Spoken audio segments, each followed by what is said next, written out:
जय माँ आदिशक्ति, जय माँ जगत जननी, जय माँ जगदम्बा। हम आज अपनी माता पीताम्बरा की ही चर्चा करेंगे आप सभी लोगों से। माँ की कृपा जब साधक के ऊपर हो जाती है, तो उस साधक को लाखों उपाय आज्ञा चक्र के माध्यम से, स्वप्न के माध्यम से, ध्यान के माध्यम से माता देती हैं। गुप्त से गुप्त प्रयोगों को माता सहज ही अपने भक्त को वह सारी विद्याएं प्रदान कर देती हैं, जो देव दुर्लभ हैं।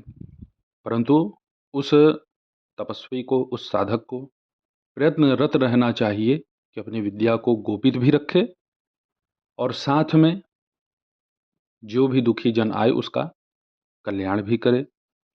बहुत लोग अपनी मूल विद्याओं को ही जन प्रकाशित कर देते हैं और कुछ लोग तो ताव में आकर के बोल देते हैं कि मैं ये किया हूँ, मैं वो किया हूँ। अरे भैया, ये बतलाने की चीज़ें थोड़ी ना है कि आपने क्या किया है। आप किए नहीं हैं, वो जगदम्बा करवा रही है। इस भाव से यदि आप आगे बढ़ेंगे, ऐसे अगर आपका समर्पण होगा माता के प्रति, तो आपका विकास ही विकास होगा। आपके जीवन में कष्ट, बाधाएं, समस्याएं आएंगी, वो पता ही नहीं चलेंगे कैसे खत्म हो गई। एक हमारे शिष्य हैं भाई, वो भंडारा का आयोजन करवा दिए, पैसे थे ही नहीं, बिल्कुल पैसे नहीं थे। 100-200 रुपए में आप 1000 आदमी खिला देंगे? असंभव है। और भंडारा करना था उनको हनुमान जी के नाम से। अब चमत्कार देखिए प्रभु का, कि ऐसी स्थिति बनी कि वो जैसे ही आयोजन अपना तैयार किया, इतना व्यवस्था आज हम करेंगे, इतना लोगों को हम भोजन कराएंगे। ना तो उसने किसी हलवाई को कहा था कि आके बनाओ, ना ही उसने कभी किसी से कोई चंदा मांग रखा था।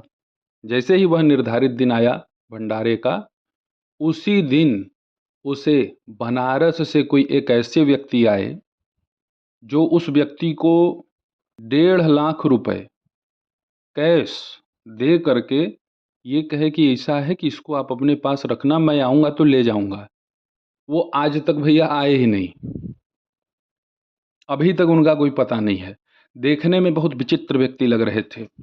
वो ऐसे नहीं थे कि बहुत धनवान है, अमीर हैं, बहुत रईस व्यक्ति होंगे, ऐसा कुछ नहीं। बहुत ही साधारण, किसी भी प्रकार का कोई बनावट नहीं, बिल्कुल साधारण। लेकिन चेहरे पर तेज गजब था और उनकी आँखों में कोई भी था वहाँ पे, वो बता रहा था कि उनकी आँखों में कोई लगातार एकटक देख नहीं पा रहा था। भाई कुछ लोग कहेंगे कि अरे वो कोई व्यक्ति रहा होगा, आयोजन के विषय में जान रहा होगा, तो गुप्त रूप से मदद करके चला गया। लेकिन मदद किया किसकी कृपा से? प्रभु की ही कृपा से ना। प्रभु की कृपा थी, प्रभु ही कराए। अब 1.5 लाख रुपए में आप समझ लीजिए भव्य कार्यक्रम करवाया वो। वहाँ पे जागरण भी हुई, हरि कीर्तन हुआ, श्री राम जी का भव्य झांकी निकला। तो ये सब प्रभु की कृपा से ही होता है और ये चमत्कार उसी के साथ होगा जो वास्तव में उनका निष्कपट निश्छल भक्त हो। और ठीक वैसे हमारी माँ पीताम्बरा हैं। ऐसे ही कल की घटना है, एक स्त्री हैं भाई, वो केवल बीमार ही रहती है। उसका सब कुछ पूजा पाठ करा दिया गया, उसके घर में मरी की बाधा है। और वो ऐसा नहीं कि वो मेरे पास ही पहली बार आई है, नहीं। वो कम से कम अपने जानने भर में 100-150 बाबाओं का चक्कर काट चुकी है और वो भी बड़े बड़े बाबाओं के यहाँ, नामी बाबाओं के यहाँ। सबको वह जो मरी है धूल ही चटाई। आज स्थिति अभी की क्या है मैं आपको बतला दूं, उस मरी की 5% पे केवल उसका ताकत बचा है। मैंने उनसे कहा, जो वो मरी है, वो जब उसके शरीर पे आई थी उस स्त्री के, तो हमने उससे कहा कि मैं किसी भी प्रेत को रे गाली दे करके, हाँ, ये सब मैं नहीं बोलता। और मेरे इसी व्यवहार से वो जो मरी हैं, वो सौम्यता से मुझसे बात की। और अन्य जिन बाबाओं के यहाँ वो जाती थी भाई, वो लोग अपना कहीं कोई कोड़ा जो है सिद्ध करके रखे हुए थे, कोई थूक देता था, कोई मारता था, कोई बाल पकड़ के नोचता था। भैया प्रेत का उन्माद है और तुम मनुष्य हो, तो इतना गर्मी क्यों शरीर में आ जा रहा है तुम्हारे? वो क्रोध है। वो कोई देवता आकर के नहीं मार रहा है, वो क्रोध में, मतलब अभी बात कर रहे हैं, वो रेत उकार कर दी तो ये लगे उठ के मारने। तो ये सब तो केवल एक अहंकार है। आप कितना ही जोर लगा के मारो, उस प्रेत को कोई तकलीफ होने वाला नहीं है। वो तकलीफ उस शरीर को ही होगा। ये लोग कहते हैं कि नहीं नहीं, वो मैं मार रहा हूँ तो प्रेत को होगा। ये सब केवल कहने वाली बात है।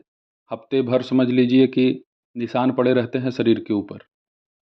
बहुत ज़्यादती करते हैं लोग, अब क्या कहा जाए। तो कल वो स्त्री पुनः हमारे पास आईं।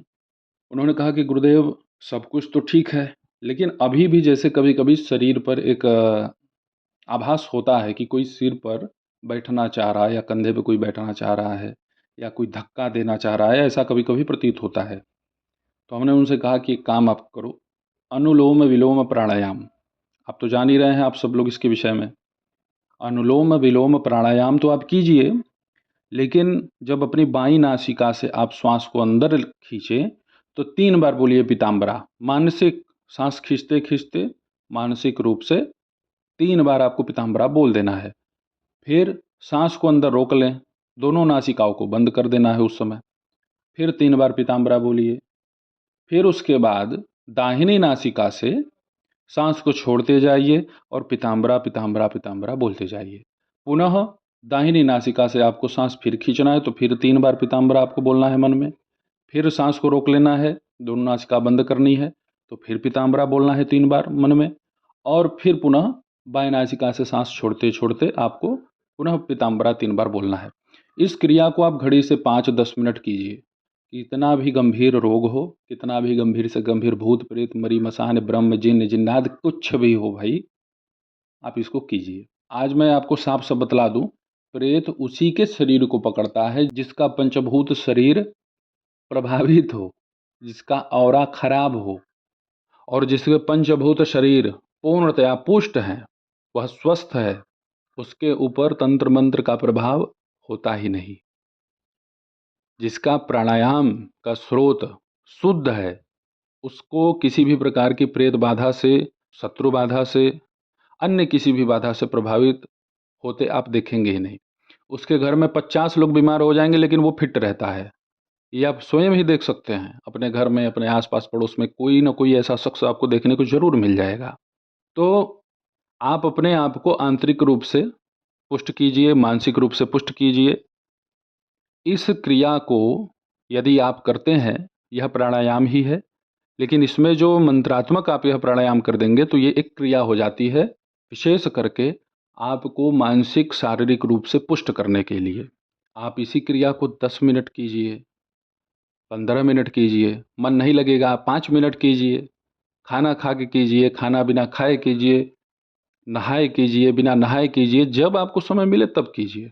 सुबह, दोपहर, शाम, रात जब समय मिले तब कीजिए। अब इसमें यह सब कोई आपको न नियम दिखाना है, न नियम का कोई इसमें आपको पालन करना है, इसमें कोई बाध्यता ही नहीं है। जिस अवस्था में हैं, जहाँ हैं, बस वहीं पे आप इस क्रिया को संपन्न कीजिए। इस क्रिया को छोटा या बेमतलब का समझने का आप भूल मत करना। देखो भाई, जो भी पीड़ित है, जिस भी समस्या से पीड़ित है, हम तो नित्य कुछ न कुछ आप लोगों के सामने प्रस्तुत ही कर रहे हैं, जिससे आप सुखी हो जाएं, स्वस्थ हो जाएं। आज आप सभी लोगों के सन्मुख माता बगलामुखी के एक अति ही विशिष्ट मंत्र को प्रस्तुत करूंगा। इसका प्रभाव भैया बहुत चमत्कारिक मैंने देखा है। 10,000 आपको इसका जप करना होगा और 1,000 आपको नित्य जप करना है। 10,000 टोटल में इसका संख्या बतलाया आप लोगों को। और इसमें यह करना है कि 1,000 जप आप किए तो एक माला इसका हवन करना है। हवन सामग्री आप पहले सुन लीजिए। इसमें आपको खड़ी हल्दी, उसको तोड़ लीजिएगा छोटा टुकड़ा में, हरताल, मालकांगनी, इसमें 20 ग्राम आपको सरसों का तेल मिला देना है। नीम की लकड़ी पे या खैर की लकड़ी पे आपको इसका हवन करना है। मंत्र आप सुन लीजिए। ओम हल रीम बगलामुखी जगदवशंकरी बगले पीताम्बरे प्रसीद प्रसीद मम सर्व मनोरथान पूरे पूरे हल्रीम ओम। जब हवन करेंगे तो स्वाहा बोलना है, ठीक है। इस मंत्र से आपको आपकी हर मनोकामना को पूर्ण करने में एक विशिष्ट सहयोग प्राप्त होगा। भाई देखिए, कोई भी जब तप आप कीजिए माता का, तो उसमें आप इतना ध्यान रखा कीजिए कि संकल्प में जब भी आप संकल्प लें, बहुत लंबा चौड़ा आपको संकल्प लेने की आवश्यकता नहीं। मूल रूप से आप अपना नाम, पता, स्थान जो भी है और गोत्र जो है और आपकी जो मनोकामना है, उसको आप उसमें बोल दीजिए। माता पिताम्बरा के निकट में एक घी का दीपक आप प्रज्वलित कर दीजिए। पीला वस्त्र आप धारण करें। पूजन के समय कुश आसन का ही प्रयोग होगा हमेशा। उसके ऊपर एक पीला आपको गमछा या जो भी वस्त्र हो उसको फैला लेना है उस आसन के ऊपर, और उसी पे बैठ करके आप अपना माँ पीताम्बरा का साधना संपन्न करें। भोग में माता को केवल सामान्य रूप से, मैं बहुत लंबा चौड़ा आपको महंगा कोई भोग नहीं बतलाता, जो आप सहजता से नित्य कर सकें आसानी से, किशमिश का भोग लगाएं। और यदि मन कर रहा है भाई तो आप पेड़े का भोग लगाइए, आप मेवा मिश्री का भोग लगाइए, जैसी आपकी इच्छा। जो भोग आप माता को लगाएंगे उस भोग को, उस जल को परिवार में बांट करके और स्वयं उसे ग्रहण कीजिए। डिस्क्रिप्शन में इस मंत्र को मैं उपलब्ध करा दूंगा आप सभी लोगों की सुविधा के लिए। रुद्राक्ष या हल्दी की माला पे आप इस मंत्र का जप कीजिएगा। भाई बहुत लोगों के कार्य जो अड़चन है, फंसा हुआ है, रुपए पैसे की किल्लत है, नौकरी इत्यादि की किल्लत है, शादी विवाह का बंधन है, बहुत सारी समस्या है भाई। लोगों को परेशानी ही तो है, और किसी भी प्रकार की परेशानी हो, माता पिताम्बरा के इस मंत्र से हर प्रकार की परेशानी का अंत किया जाता है और होता भी है। तो आप मेरे द्वारा बतलाए गए माता पिताम्बरा के इस अति शक्तिशाली, शीघ्र लाभ प्रदान करने वाले मंत्र का आप जप कीजिए, आपको अवश्य लाभ होगा। ऐसे ही आप सभी लोगों की सेवा में मैं उपस्थित होता रहूंगा दिव्य चमत्कारिक विषयों के साथ। तब तक आप सभी अपना ध्यान रखें, सुखी रहें, स्वस्थ रहें। जय माता दी। हर हर महादेव।